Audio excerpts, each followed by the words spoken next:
السلام عليكم، مرحبا بكم في قناتي وقناتكم إفادة مع ندى. نتمنى انكم تكونوا كلكم بخير وعلى خير وبصحه جيده. نتوما معز عليكم. اليوم جيتكم بإفادة جديده واللي هي وصفه ديال لي كريب صحيين. علاش صحيين؟ لحقاش من المكونات اللي غنديروا فيهم مكونات صحيين 100%، وهادشي غتشوفوه معايا بعد قليل. لي كريب تياكلوها الناس سورتو في فصل الشتاء، لحقاش هي عامره بالبروتينات وبالدهنيات اللي كتقوي الجسم، والجسم يحتاج لها في فصل الشتاء. الا ان هاد لي كريب اللي غندير انا غادي نديرهم مواد صحيه بطبيعه الحال، وغادي تجي هشيشه بزاف كتذوب في الفم، ماشي بحال داك لي كريب اللي كتاكلوا على الزنقه كتبقاو يتمضغوا تبقى تمضغ فيهم بحال كتاكل في المسكه ان بو كاوتشو. شي مرات تجيني يعني تناخذهم من الزنقه تيجيو لي الدراري ولا تنكونوا على برا بعدين على الدار تناخذهم دي فوا وتنشوف كيفاش مدايرين ما فيهم ما يتشاف. المكونات اللي غنديروا في هاد لي كريب ديالنا صحيين، اول حاجه وهي الدقيق. عاود ما غنديروا لا فارين بلونش ولا الدقيق الابيض، غنديروا دقيق كامل، يعني الكامل ديال الزرع يكون منخله ديالو. ممكن تعوضيه بالدقيق ديال الشعير، كل واحد الرغبه ديالو. هذا الدقيق بنخالته كيتباع عندنا هنايا، وبالنسبه للبنات اللي عايشين هنا في اوروبا راه خصكم تاخذوا الدقيق تيكون مكتوب فيه فارين كومبليت دو تيب 150. انا نقرب لكم لومبالاج ابري سي لا مارك، تاخذوا اي ماركه المهم يكون تيب 150 هو الدقيق الكامل بنخالته اللي ما يحيد منه حتى حاجه. الناس اللي بغاو يعوضوا الدقيق ديال القمح بالدقيق ديال الشعير ممكن حتى هو مزيان وصحي اكثر. غنزيدوا عليه البيض غادي نحتاجوا البيض 2 بيضات. بالنسبه للمقادير غادي نحتاجوا 125 غرام ديال الدقيق، 2 بيضات، وبيضات خصهم يكونوا بلديين بطبيعه الحال، لحقاش البيض البلدي ما كاين ما احسن منه. بيض ديال الدجاج مرعي على برا وتياكل جميع المواد الطبيعيه اللي في الربيع، ماشي بحال البيض ديال الدجاج اللي تيكون مزير في ديكاج، ما كيشوفش الشمس، ما تيضربوش البرد، ما كيتحركش. يعني داك اصلا داك الدجاج تيركبوا الكوليسترول، والبيض ديالو تيكون خايب واعر للصحه. زائد على انه تيكون عاطينو الضوء ماشي طبيعي، تعطيوه الضوء ديال البوله اصطناعي. فوالا هادشي اللي غادي نقول لكم على البيض.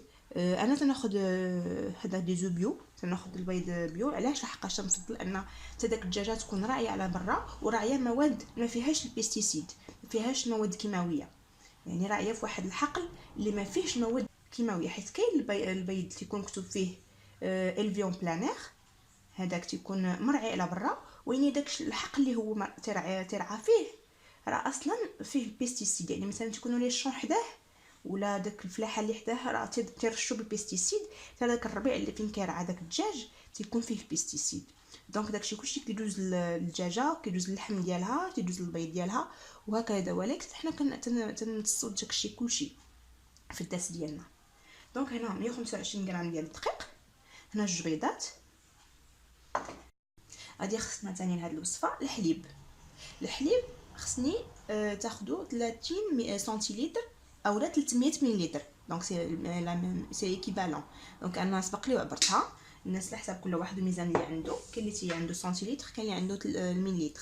دونك 30 سنتيلتر سي ايكيفالون دو 300 ملل هو اللي خصكم في الحليب. سمحوا لي. والحليب بطبيعه الحال خصو يكون بيو. علاش؟ لحقاش البقر اللي تيكون عنده الحليب بيو هو البقر اللي ما تيكونش محقون ليه لونتيبيوتيك من تيمرض، تعطيوش لونتيبيوتيك. واللونتيبيوتيك بطبيعه الحال تيدوز للحليب. الا حقنا البقر ديالنا بلونتيبيوتيك راه تيدوز للحليب، وبطبيعه الحال داك الحليب كنشربو حتى حنا راه كنتصو داك لونتيبيوتيك اللي خداه الحليب. وبطبيعه الحال الجسم اللي تيولف لونتيبيوتيك تكون عنده المناعه قليله، دغيا تيمرض، دغيا تيطيح مريض. والانتيبيوتيك واعر للدراري الصغار، كيدير لهم بزاف المشاكل في الصحه ديالهم. هاد المساله غادي نطرقوا لها في فيديو اخر على المسائل اللي تقدر تادي الدراري الصغار في الحليب اللي ماشي يكون طبيعي. زائد على ان الحليب بيو من غير انه تكون حليب خالص من الانتيبيوتيك، انه تكون البقره كتكون عالفه دي غران ولا دوك البذور تكون عالفاهم من بذور غير مغيره وراثيا. يعني غير مغيره وراثيا يعني ما فيهاش لو جي ام. دونك الحليب البيو فيه جوج حوايج. حليب تيكون طبيعي، يعني البقره تكون راعيه في الطبيعه ماشي مزيره، كتراعي في الطبيعه لي زارب اللي هي هذا هي لو برينسيپ ديال البقره، تاكل طبيعي، يعني تاكل لي زارب، تاكل الاعشاب ديال الارض. والبلاصه اللي كترعى فيها تكون ما فيهاش البيستيسيد، وما كتكونش كتحقن بلونتيبيوتيك، وكذلك ما كتكونش كتاكل دي غران اللي هما فيهم لو جي ام، يعني يكونوا مغيرين وراثيا. وبطبيعه الحال اي حاجه غير طبيعيه كتأدي الصحه على مدى الطويل. هنا درنا 300 ملل ديال الحليب. السكر ضروري ما غيخصنا السكر، ما غاديش نقدروا ننقصوا هذه المرحله ديال السكر في الكريب حقاش هما تيكونوا حلوين. يعني خصنا هنايا 50 غرام ديال السكر، وعوض ما غنديروا السكر البيض غنديروا السكر بني، يعني سكر دو كان. او موان هاد السكر البني تيكون فيه بزاف ديال الاملاح معدنيه زايده على السكر الابيض. وغيخصنا الزبده غادي ناخذوا منها 50 غرام طبيعه الحال وسي، يعني 50 غرام ديال السكر، 50 غرام ديال الزبده اللي غندوبوها، وغادي نزيدوها على المقادير الاخرى. غنوريكم الطريقه. مي الزبده قبل ما نبدا في الوصفه، الزبده من احسن حتى هي تكون بيو، من الاحسن. هيا نوريكم لا مارك، باش ما تقولوش اني كندير لكم لا بوب. ابي هنايا سي بيو، يعني زبده بيو ماشي مارغرين. زبده هذه زبده ديال الماكله، يعني ما فيش شي حاجه اللي ميم لي زانغريديون في لي زانغريديون ديالها كتلقاي فيها غير بور باستوريزي بيولوجيك tout simplement. ما فيها لا ابيسيسون لا اديتيف لا ريان دي تو لا كونسيرفاتور لا والو. علاش الزبده بطبيعه الحال بحال الحليب زبده بيو كتكون خارجه من الحليب اللي تيكون بيو، وبقره بطبيعه الحال راه هضرنا على هذا الشيء عاد دابا. فوالا هي اون غران ديفيرونس ما بين الحليب والزبده اللي كيكون طبيعيين خارجين من البقره اللي هي راعيه في حقول طبيعيه، ومن داكشي الاخر اللي كتعرفوا راه معروف. زائد الحليب، انا واحد القضيه اخرى غنزيدكم عليها، وهو الحليب احسن تاخذوه باستوريزي ماشي ستيريليزي. انا مالوغوزمون الدراري ديما تنبغي ناخذ لهم حليب بيو ستيريليزي اللي هو تلقاه في الفريغو ديال السوبر مارشي، وما تيبغيوش الحليب باستوريزي، تيبغيو الحليب حيت يجيهم شويه مجهد. ويا اون غران ديفيرون طبيعه الحال، لحقاش الحليب اللي تيكون باستوريزي ماشي هو الحليب تيكون ستيريليزي. الحليب ستيريليزي تيكون عنده فائده اقل من الحليب اللي باستوريزي اللي تيكون في الفريغو. فوالا جيسبر نكون شويه واضحه في هذه القضيه. وبطبيعه الحال الحليب باستوريزي اللي فوق منه كاع هو الحليب الفخي، تيكون يلاه تجبد من البقره وما عمره ما تقاس بالعافيه، يعني يعني هو الحليب الباستوريزي تيكون دايرين على درجه 100 درجه باش يقتلوا الميكروبات، باش ما يجيوش الميكروبات لي بكتيري يخسروا الحليب. الحليب ستيريليزي تيضربوه بزاف بحراره عاليه كثيره اللي تيقتل بزاف ديال الفيتامين في الحليب. بطبيعه الحال تبقى اخر حاجه في هذا لا ليست هو الحليب اللي غبره، اللي هو اصلا كاع ما تسميه انه حليب عنده شي فائده ولا شي حاجه. باش نطلعوا شويه الخميره ديالنا ديال لاباط ديال لي كريب، تنديروا عوض ما غنديروا لا لوفير شيميك اللي هي الخميره ديال الحلوى واللي هي ضاره بطبيعه الحال، هي شيميك مكتوبه عليها واسم على مسمى. انا كنعوضها بيكربونات الصوديوم. بيكربونات الصوديوم هي ماده طبيعيه. نورمالمون في لا روسيت خصك ديري لنا demi sachet de levure chimique. Demi sachet de levure chimique, c'est l'équivalent d'une petite cuillère à café de bicarbonate. وهنا غتغاداي على انك غديري الملحه، حيت نورمالمون خصك ديري قبصه الملحه، مي مادام غديري عوض لا لوفور شيميك غديري بيكربونات الصوديوم، غتغاداي على القبصه ديال الملحه لحقاش بيكربونات الصوديوم هو اصلا مالح. فوالا هادشي اللي بغيت نقول لكم. نشرعوا في العمل ونوريكم الطريقه. هنا غادي نعبروا الطحين ديالنا، نديروا 125 غرام دقيق كامل بالمخله ديالو، تيجي هائل. كتاكلوا الوليدات واحد الحاجه اللي هي صحيه 100%، تخافيش عليهم لان المقادير كلها صحيه. 125 غرام.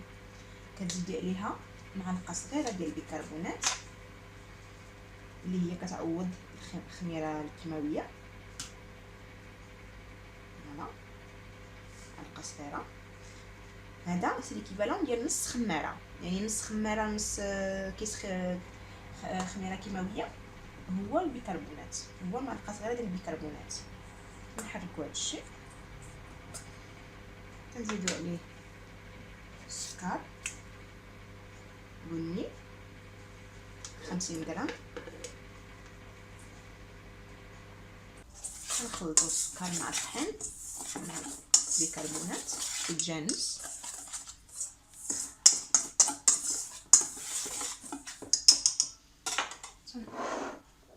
نهرسوا فوق منه جوج بيضات بلديين ديالنا. وكله اللي هي سريعه بطريقه بسيطه. كنحركوا، نزيدوا زبده طبيعيه بيو 50 غرام ديال الزبده مذوبه. كنحركوا انرجيكمون غادي باش داكشي يجانس مزيان. هانت كيجينا بحال هكا في الاول، ومن بعد كنوليو نزيدوا عليه الحليب شويه بشويه ونحركوه بواحد القوه بواحد الطاقه باش ما يديروش لنا هذوك الحبيبات، ما يجيوش لنا لي غريمو ويتكوروا لينا مع الدقيق. وما تخافوش واخا فيه الدقيق فيه نخاله، راه ما غايدير لك حتى شي مشكل، ما غايدير لك، ماشي هو اللي غايدير لك لي غريمو صراحه، راه الدقيق البيض هو اللي تيدير لي غريمو لحقاش ترو في البيض.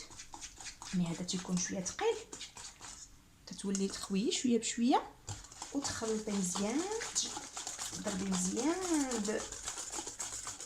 بالفوي بحال هكا. فوالا باش ما يجيوش لي غريمو، ماشي من الدقه الاولى تخوي الحليب كامل، كتخوي شويه بشويه.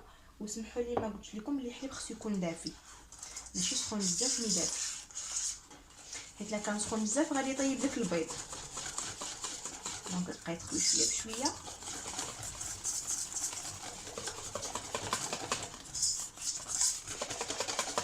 فوالا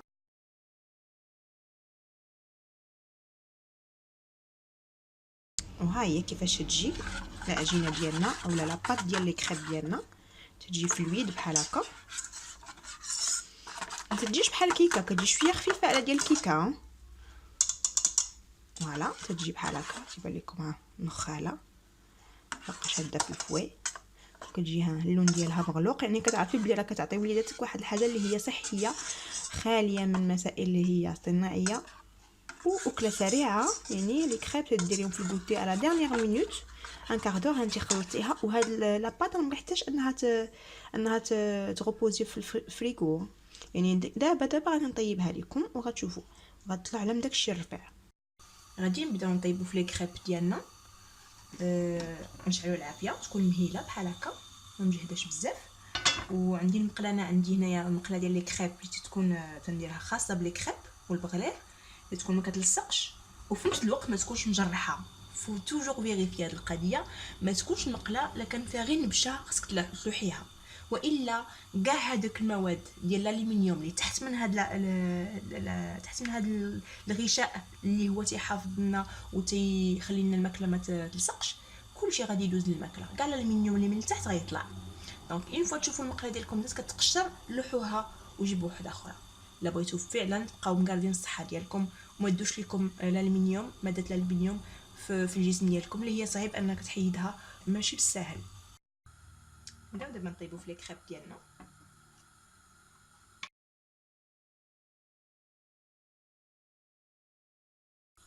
كنخليوها طيب باش نعرفوها طابت. دابا هذا راه الزرع ماشي لا فارين بلونش. عارفه طابت بلي الجناب كيوليو غاديو كينشفوا، تيوليو غاديو تيتحمروا، يحدو غادي تيوليو قهويين شويه، غاديين الكراميل. كنقلبوها وما تنساوش بلي باش نبغوا نقلبوا ما نقلبوش بهذوك لي انا نوريك بحال هاد النوع تيكون سيليكوني. هاد النوع تيكون سيليكوني ما تقلبوش بهم، لحقاش السيليكون تيدوز في الماكله اللي تكون سخونه. قلبوا مغرفه ديال العود، ما كيف ما ماشي مغرفه، تكون بلاط بحال هكا وقلبوا بها وما ناقصوش لي كريب ديالكم صحيين واللي درتو فيهم مواد صحيه تزيدوا في الاخير طيبوهم وتهزوهم المواد اللي غادي تدوز فيهم بلاستيك ولا تدوز فيهم الالومنيوم. هذا هو المقصود من هذا الشيء كلشي. دونك هنا بدات كتحمر غادي نقلبوها.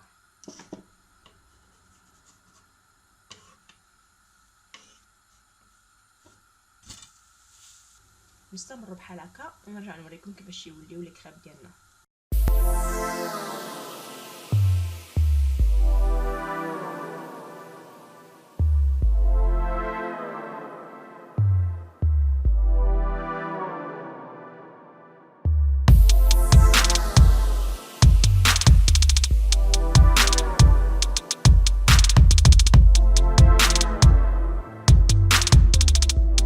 وهكذا البنات تيجيو لي كريب ديالنا صحيين بالنخاله وبالدقيق الكامل، تيجيو هائلين. ما تصوروش شحال تيجيو لذاذ رطبين وهشاش دغيا كيدوب في الفم، بالرغم انه دقيق كامل وبنخالته كيجي فعلا خفافين ودغيا كيتهضموا. وبطبيعه الحال الالياف اللي كاين في الدقيق الكامل وبالنخاله ديالو راه بطبيعه الحال واحد الماده اللي هي جد صحيه بالالياف وبفيتامينات وبالاملاح المعدنيه اللي كتواجد في الدقيق.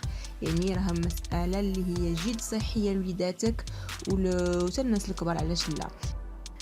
صافي دابا البنات تنوليو كل واحد يعمر لي كريب ديالو بداكشي اللي بغا. كاين السكر البني، كاين اللي كيبغي يدير السكر البني بوحديتو، وكاين تندير هكا اللوز محمر تنحمرو هكا في الفران تنقليه ونحمرو.